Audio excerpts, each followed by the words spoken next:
Good afternoon. I'm Andrew Fries, and I'm here with my two colleagues, Shakira Durham and Megan Sapp, to discuss school violence and its impacts on students, families, school community, and surrounding neighbors. School violence is defined as youth violence which occurs on school property on the way to or from school or at a school-sponsored event. While school violence has become more of a talking point over the last several years, with media coverage of the most recent school shootings, it is important to note that less than 2% of youth homicides, those aged 5 to 18, qualify as school violence. There are various types of school violence, such as bullying, pushing, shoving, physical intimidation, and threatening. These forms of school violence may have impacts on youth that expand beyond physical injuries and lead to negative health behaviors of the victims, including drug and alcohol abuse, depression, anxiety, post-traumatic stress, difficulty sleeping, and even suicide. Though it is important to note that there is no crystal ball to identify children that may act as aggressors of school violence, research has identified risk factors that may contribute to school violence. Those factors include a prior risk of violence, prior history of violence, drug and alcohol use, which includes tobacco, in association with delinquent peers, poor family functioning, poor grades in school, poverty in the community. It is important for our children to feel safe in school. The CDC leads a multitude of programs to help us better understand school violence. One such step is the collection of the Youth Risk Behavior Surveillance System, or the YRBSS. The Youth Risk Behavior Surveillance System is a nationally representative survey of students in the 9th through 12th grade. It is distributed every 2 years with the goal of measuring risk behaviors among youth such as bullying, physical altercations, weapon carrying, drug and alcohol use.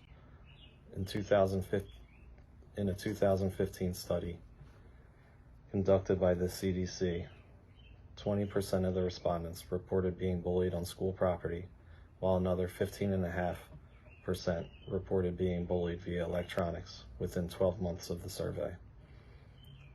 6% of the students repeated being threatened with or injured by a weapon on school grounds within 12 months of the survey, while 5.5% reported that they skipped school at least one day within the 30 days prior to the survey because they felt unsafe in school or making the commute to and from school. The CDC uses a 4-step approach to address public health problems like school violence. Those steps are: number 1, to define the problem. How big or prevalent is the problem? Where is it occurring? And who does it impact? Number 2, to identify risk and protective factors. It's not enough to know that the problem exists, but what factors contribute to school violence. The YRBSS, touched on earlier, is a step identifying factors that lead to school violence. Number 3, develop and test prevention strategies based off of research gathered. And number 4, ensure widespread adoption through sharing findings and providing funding to implement the prevention strategies. My colleagues Shakira Durham and Megan Sapp will now go into more detail on impacts of trauma of the student body and provide certain treatment modalities which have been implemented to address some more recent traumatic events. Good evening, everyone. My name is Shakira Durham. I am a licensed therapist from the city of Philadelphia, and I have, it's unfortunate I have to come and visit you guys under such trying circumstances. However, me and my colleagues have come here today just to address the recent school shooting and to offer some solutions to provide support for the community.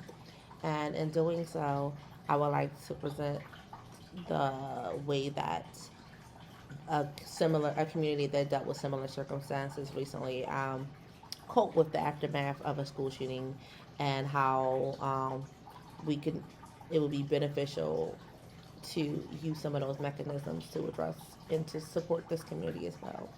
So, just want to start off with so in 2022, there was a school shooting in Uvalde, Texas, that left 19 students dead and two teachers. So in the aftermath, there were long-term and short-term acute interventions placed, and to support the community with coping and healing after the incident. So I just wanted to present some of those ways that the community was supported afterwards, and to see if if you guys had any ideas or if you guys would be open to having us as therapists and support your guys' community in this way. So there were volunteer social workers and psychiatrists put in place, and there was a walk-in clinic created. So the clinic was about a free box away from where the shooting took place, and this clinic was open to not only the students that were affected by the incident, but the community at large to provide different services. So there were different interventions that were used, and I want to go over a few of the interventions that were used in this incident. So the first intervention was called psychological first aid. So psychological first aid is an evidence-based intervention developed by the National Child Traumatic Stress Network. And this aim is to discover child and family needs and provide intermediate practical assistance and support and resources in the wake of disasters. So in in the greater scheme of things, it's just holistically factors that can just assessing those factors that can intensify or mitigate coping abilities. So the next intervention that was used was called a whole person assessment. So a whole person assessment is to determine the needs of the individual child that includes the individual children in the community that were related to the trauma itself, whether the child was there in the school or heard about the incident secondhand, or any other factors like family environment or any previous levels of trauma. So that just allows the therapist to see the child for who they are and not categorizing them in different aspects. The next intervention that was used was called identifying child and family resiliency factors. So that's just looking for community level supports and seeing what's available in the community and things that they could tap into, like the church or different like friend groups and interest groups and things like that. And in this incident, they were able to, in the immediate months following the school shooting, they created a trauma-informed community and look for ways that they can assess to strengthen the community over a long term. Because just because the situation is over does not mean the traumatic event and how the effects of the trauma is over. And the last intervention that was used in the school shooting was called training those on ground. So there was a clinical psychiatrist named Julie Kaplow, and she established this resiliency center in Santa Fe after a mass shooting in 2018. And she used those lessons from that incident. She used it to create different two evidence-based group treatments for trauma and traumatic loss. So the first group it's called Bounce Back for Children K-5. So Bounce Back was a 10-session cognitive behavioral skill-based group intervention. And it just taught elementary kids how to cope and recover from traumatic incidents. And the second thing she used was trauma and grief component therapy for older children and teens. So it's a group for older teens that have been exposed to trauma and traumatically bereaved, that they can be implemented in a variety across different settings, including schools, community, mental health centers, and clinics. So I thought that it would be helpful to use some of these interventions to address this school shooting, as they have been proven to be effective and allowing to create some type of resiliency for the communities in the wake of the tragedy. Hi everyone, my name is Megan Sapp, and I'm here to talk in this town hall meeting about group therapy and PTSD in relation to school violence and specifically school shootings. So school counselors can play a major role in helping students work through their trauma after a school shooting, but they can't do it alone, and they need help from other therapists and mental health workers in order to help all the students possible. Since there'll most likely be more students who need assistance than staff available, counselors can utilize group counseling or group therapy. So group counseling can be used for support, but also for staff to offer psychoeducation. And so for those who don't know what psychoeducation means, it basically can include teaching students and their family members about what trauma is in general, different types of trauma responses, and PTSD, while also giving students the opportunity to share their experiences and explore coping strategies.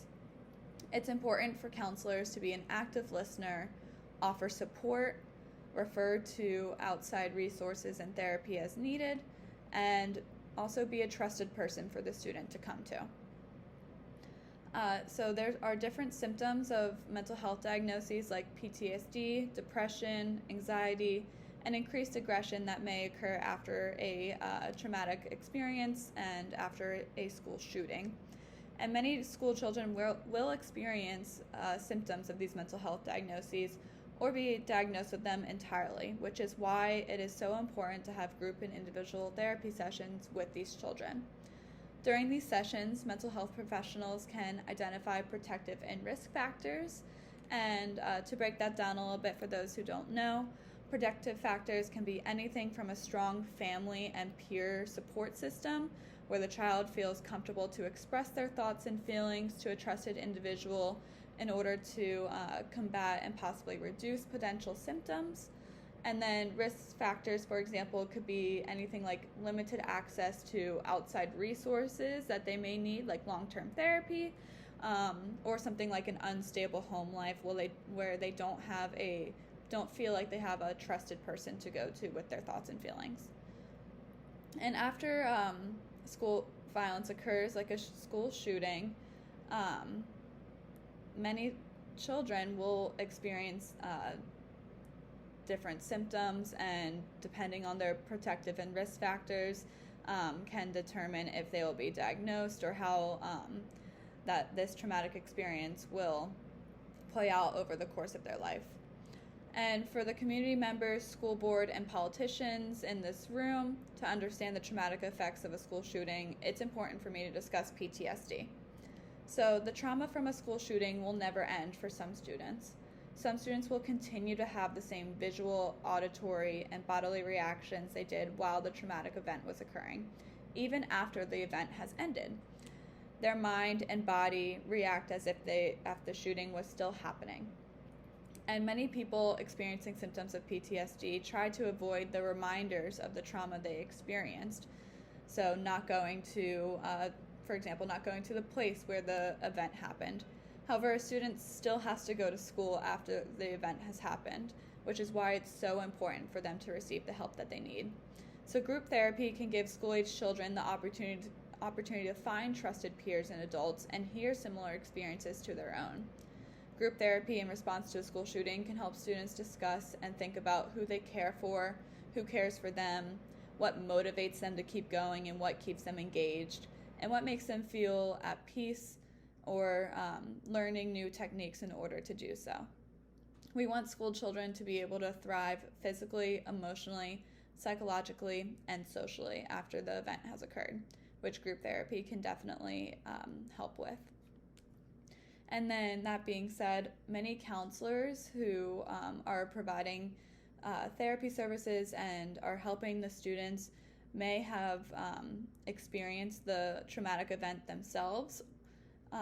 And so from experiencing the school shooting themselves and conducting counseling to students, so they're hearing stories over and over of traumatic school shooting events, many counselors could experience psychological effects of trauma as well. For example, PTSD in itself, secondary traumatic stress, anxiety, they could have difficulty concentrating, sleep difficulty, and then preoccupation with the event.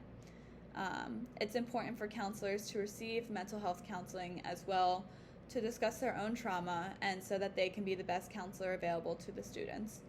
They may also need additional training, their own peer and family support, and then practicing different self-care techniques in order to prevent burnout. So all of these are very important for us to understand, for the town hall and community members, politicians, and the school board to understand in order to provide these interventions that are needed for the students. I thank you very much for listening, and I hope everyone has a great rest of their day. Thank you.